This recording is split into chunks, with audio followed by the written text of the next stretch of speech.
So to recap, despite some regression to the mean at the end of the season, we are moving on up in the football world. Our key performers for the season were Challenger, Bag and Scrimgeour.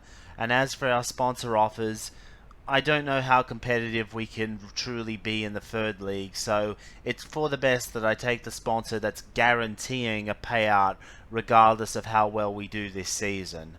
A disappointing outcome on the youth front. Our graduate once again comes in as a 19-year-old. Nonetheless, I have to think about how to best utilize him, and with that stat spread, I'm thinking defensive midfielder. Also, well, here's something new. They've actually given player numbers, so I might fiddle around with them before we get too much further.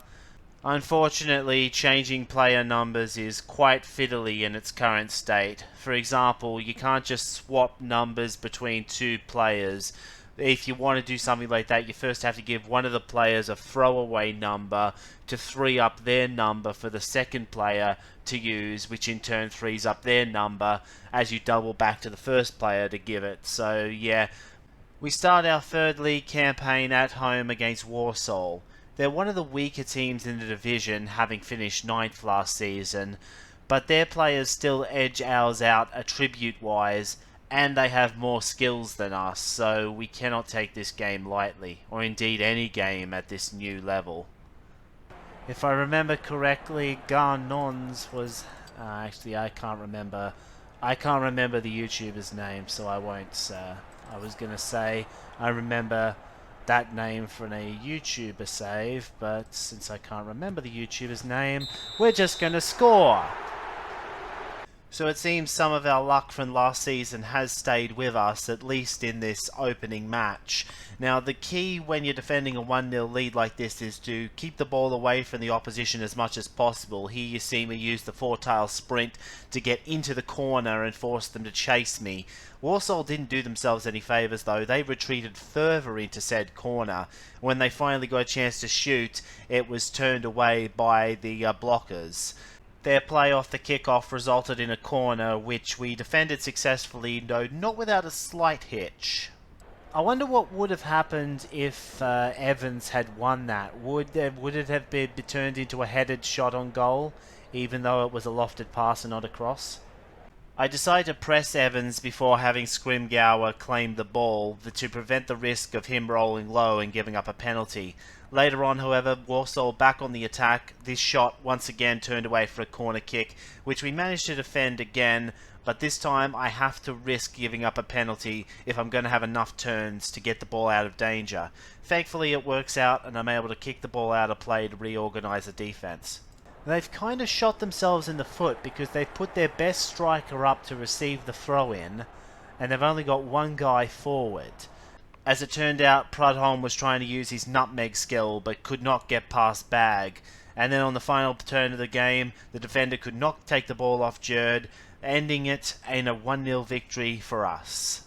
It does beg the question as to whether I should have taken the goals and home victory sponsor instead, but I don't think this result is reflective of what I can expect from most of the season, and I just stand by my decision to take the more conservative sponsor here. But it gives us hope that we can avoid relegation this season if we can pinch a couple more results like that along the way. It's time to do something about all of these expiring contracts, and I've decided that the best way to solve the problem is to sell Willen. Challenger has been the man scoring the bulk of our goals so far, and I also need Jerd to be on the field so he can grow, so Willen has become a surplus to requirements, but because he has a learned skill, I can get a good price for him. He goes to MK Dons for 35,000, and that allows me to add several years to all of my players. I'm left with 28,000 tactics bucks in the bank after renewals, giving me the option to consider a youth academy upgrade before the next half-year cycle. Next game is up against Portsmouth, who don't have a goalkeeper right now. They're currently training one up, which leaves us a window of opportunity to steal a result against a stronger team. I'm going to mostly skip the first half of this game, though there is one sequence for me to comment on. If you press the ball carrier and then later in that turn pass the ball to the man you pressed with, they're not allowed to dribble or hold the ball, which was unfortunate in this situation because I lost the ball pretty easily as a result. The second half begins with the realization that defensive midfielders are going to be a much more frequent problem for me moving forward, as they can intercept my usual pass to the front line off the kickoff. The other option is to loft the pass to my forward, but that too requires a better passer than I currently have on the team. The ball does eventually get to Challenger, but his shot does not clear the first man. But on our next turn, Portsmouth are holding the ball up in their own third, providing Challenger with a chance to take the ball and try again. It's still a low percentage shot, but sometimes the defender rolls low, and when he does, Portsmouth do not have a goalkeeper and we pull off the heist. However, now we have to deal with Portsmouth kickoff. Oh wait, skills are not available. Unfortunately, I think they're okay. With just a few actions left, Capel takes control of the ball in the attacking third, and I feel the need to double press him because of his control rating in order to win the ball. My thought process being that if I can just have possession of the ball on their last turn, I can make it a lot harder for them to score. What I didn't account for was Capel's slide tackle, which he initially misses, and that would normally take him out of the play, but because he gains motivation, that gets cancelled out, and he gets another chance to win the ball, which he does, and he turns it into a goal for Portsmouth. A brutal 1-1 draw when I probably should have just single pressed and attempted a tackle with Popejoy. The draw nonetheless earns us enough glory to be able to afford another coaching upgrade, so I go ahead and boost the defensive coach to 1 star. Next game is against Scunthorpe United. This is going to be very difficult. They're rated 2 stars overall, and their only real weakness is that they're running an awkward formation that I wouldn't recommend that a player use. So as our match against the bane of swear filters everywhere begins, now seems like a good time for me to discuss recent FTG news. The recent console release, yes, the game was released on PS4, Xbox One and Nintendo Switch recently, and it has largely succeeded in its job of making the game more popular and generating more sales, although I do have to criticize the publisher's decision to price the game the way they did. $55 dues! Contrast that with the version that's on Steam, which is currently selling for $36 in my currency, or $25 US. I think the publisher has shot themselves in the foot here. They haven't given the majority of players a good reason to want to buy the console version instead of the PC version. Going back to the game, second half now, Scunthorpe draws a corner, and this is very dangerous because they've got a guy with 40 control manning the near post. Try as I might, cannot push him away, and he's got level 3 cannon shot, and we concede. A huge blow after we had played well to keep them scoreless in the first half, and it seems my luck in scoring off low percentage shots has run out, though this is not helped by their central defender denying Challenger the tile closest to the goal in this scenario. Still, we are going to get one more chance to score in this game as time winds down. Well, by some fortune, we've actually managed to get the ball to Challenger in a motivated state. And that really was our last chance. Scunthorpe are going to win this match 1-0, and deservedly so. They played to their strengths on that corner kick, and the Nottingham defence just had no answer to it. Once we get to the end of the half season, I will decide whether or not it would be wise for me to invest in the youth academy and try and get a slightly better player from the off. Our next match is against Gillingham, but before that, we've been running a short-handed roster for a while now, and I've made the decision that it's time to bolster it a bit through the transfer market.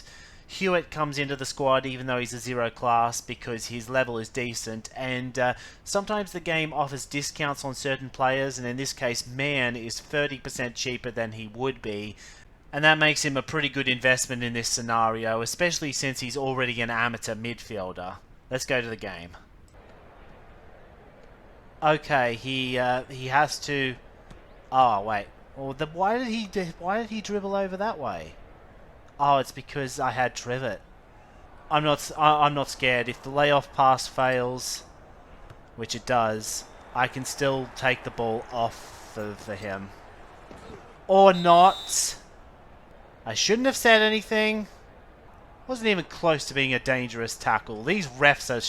All of my players are saints, and any referee who claims otherwise is a bastard.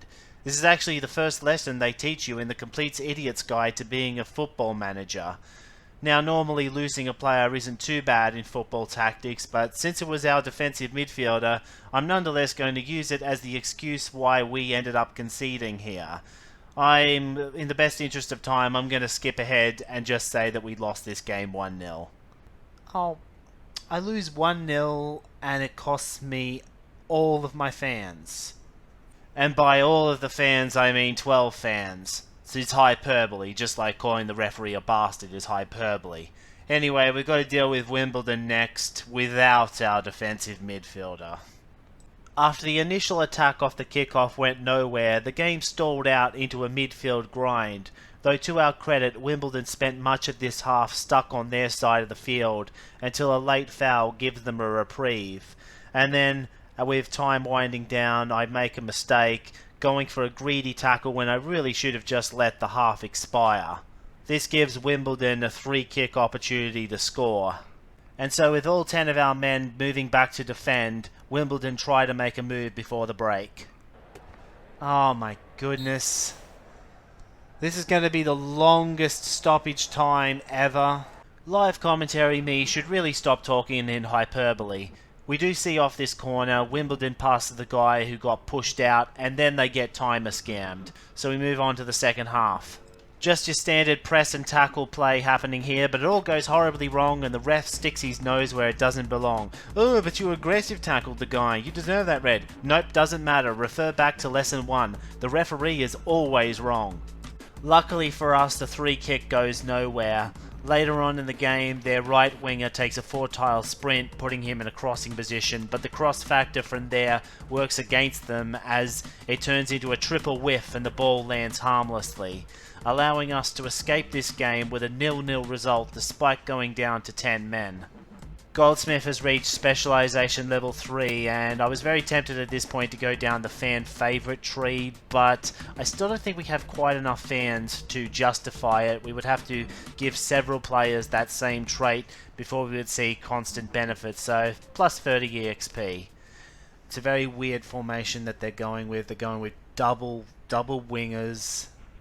And I'm going to have to respond with a weird formation of my own. You want to stop the wing forwards from easily reaching their break-in tile, and putting the wing backs in the tiles that I've placed them in is the easiest way to do that. So let's get started. We just get good luck with Scrimgeour. The resulting corner goes nowhere with all of their men being pushed out, and they also fail to win the ball back, giving me a chance to clear it. But what the corner has done is forced me to move one of my wingbacks out of position, and a few actions later I make a mistake with Hewitt by not moving him onto the tile that would block the break-in. As you can see, standing directly in front of the wing forward still allows him to get to that break-in tile, and from there it's academic. He manages to dribble past everyone, one-on-one with the keeper, and scores. Our hopes of pushing through an equaliser don't look too good right now, with both the restart and the second half kickoff resulting in shots that don't clear the first man.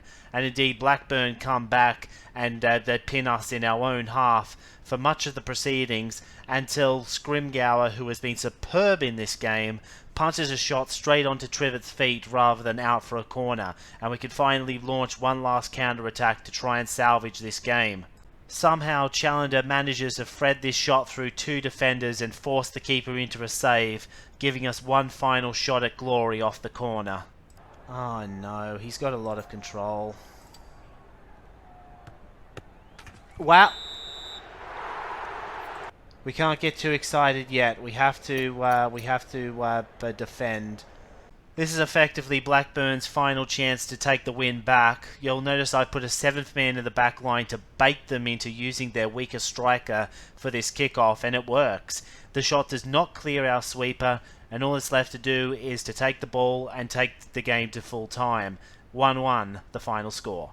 In regards to Trivett's third specialisation level, this is a decision that, in hindsight, I would have liked to have had back, because whilst plus 30 EXP is never a bad thing, head play is what saved us in that last game, and it would have been nice to have been able to take that to level 2. Oh well, I guess we're just going to have to settle for level 1. So that's the end of the episode. We're just about holding our own in this third league, though I'm going to need a few more skills and attributes to feel comfortable playing these games.